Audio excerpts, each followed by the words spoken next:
O que eu vou falar aqui pode incomodar algumas pessoas, mas eu tenho razões para dizer que o tão aclamado macho alfa, na verdade, é um beta superdotado.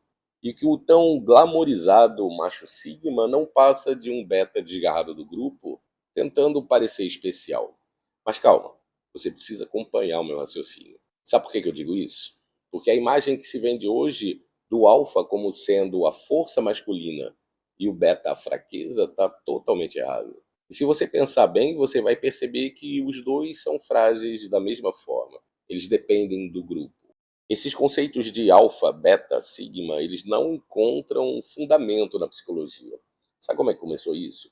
Um pesquisador iniciou um trabalho para entender a estrutura de hierarquia de poder de lobos, e ele fez isso usando lobos em cativeiro. Isso foi na década de 1940. E o pior, o próprio pesquisador já desmistificou os resultados. Mas ainda assim, isso caiu na internet, caiu na boca do povo, e agora a gente só ouve falar disso.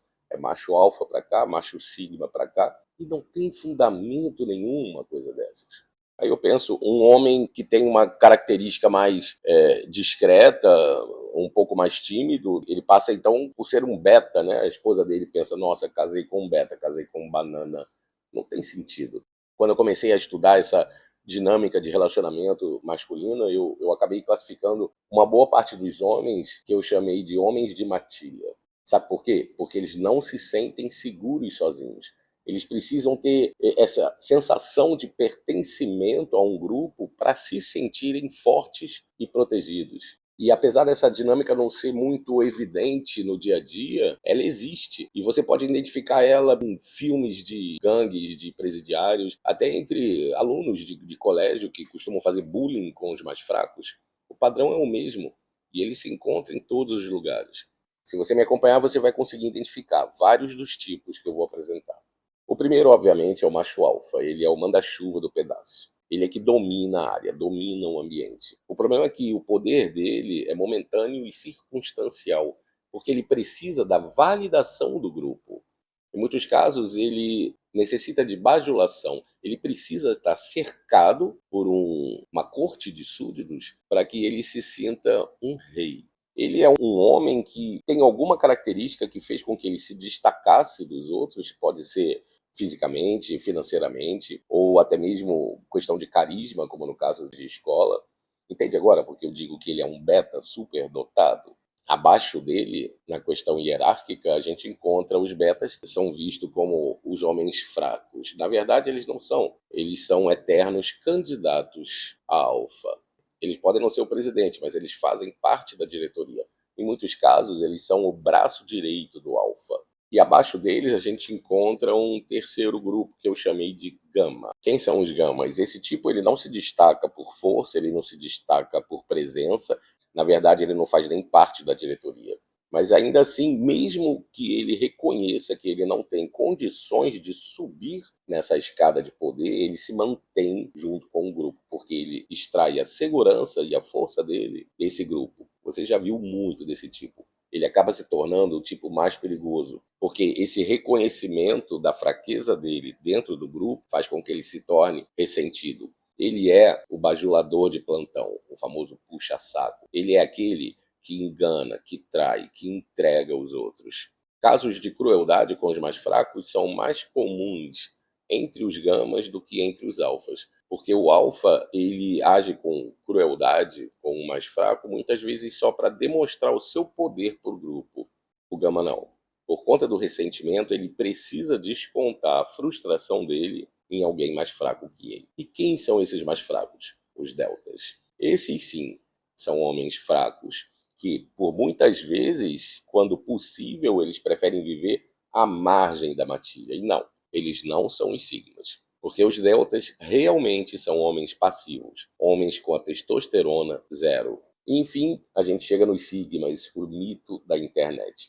E eu já adianto, eles são falsos lobos solitários. Calma, não fique bravo comigo se você se identifica como um sigma. Eu mesmo já me identifiquei um dia. Até que eu comecei a estudar essa dinâmica e eu percebi que geralmente um sigma é um beta desgarrado do grupo, tentando parecer especial. A grande questão é que o macho sigma, ele se separa da matilha, ele vive à margem da matilha por uma questão de proteção. Ele não enfrenta os lobos. E essa é a grande diferença que a gente encontra com o verdadeiro lobo solitário. Esse tipo parece raro, mas não é. Embora esteja ficando por conta desse mundo invertido que a gente vive hoje em dia. Mas ele é o verdadeiro alfa. Ele é o verdadeiro lobo solitário. Porque veja, enquanto os alfas dependem da matilha, o lobo solitário não precisa provar nada para ninguém. E o detalhe que faz toda a diferença é que ele não precisa da matilha.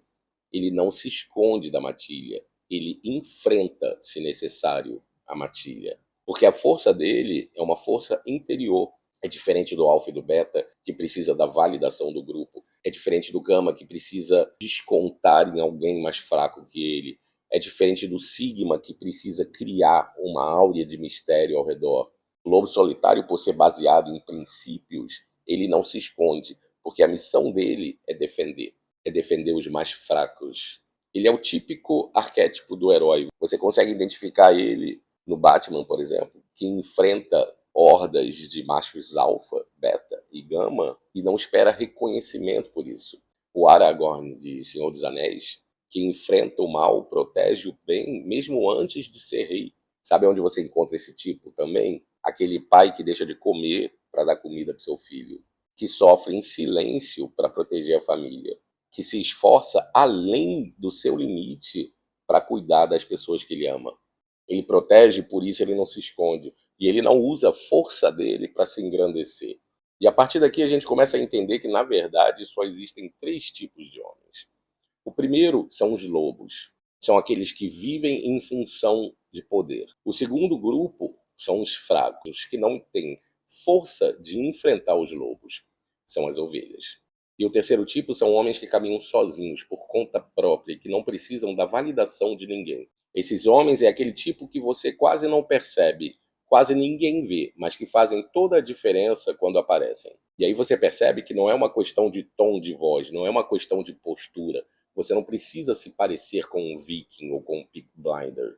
É uma questão de usar o seu poder não para dominar os outros, mas para servir e proteger. E é isso que você tem que fazer. Porque o mundo está cheio de lobo. Tem muita ovelha assustada e elas precisam da gente para se proteger. Se esse vídeo fez algum sentido para você em algum nível, por favor, compartilhe. Se eu mereço a sua aprovação, deixe um like, eu agradeço. E se você acredita que é possível viver uma masculinidade diferente, baseada em valores de verdade, se inscreva no canal, seja bem-vindo. E por hoje é só. Até o próximo vídeo, se Deus quiser.